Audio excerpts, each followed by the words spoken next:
بسم الله الرحمن الرحيم.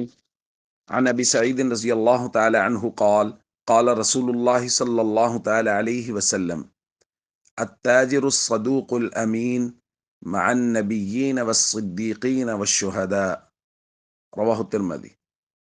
نبی کریم صلی اللہ علیہ وسلم نے ارشاد فرمایا، سچا اور امانت دار تاجر قیامت کے دن انبیاء، صدیقین اور شہداء کے ساتھ ہوگا۔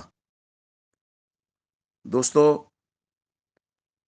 اپنے لیے حلال ذریعہ آمدن تلاش کرنا اور اس کو پوری امانت داری اور دیانت داری سے ادا کرنا، یہ شریعت کی نظر میں بہت محمود ہے، اور ان میں سے تجارت سب سے عمدہ شعبہ ہے، اور وہ نبی کریم صلی اللہ علیہ وسلم کا طریقہ بھی ہے۔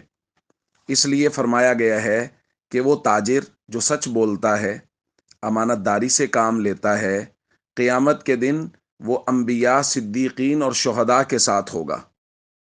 اس لیے وہ لوگ جو تجارت سے وابستہ ہیں، ان کو چاہیے وہ ان دو چیزوں کو لازم پکڑ لیں۔ ان کی تجارت گویا جنت کی تجارت بن جائے گی کہ ایک سچ کو لازم پکڑ لیں اور دوسرا امانت داری کو لازم پکڑ لیں۔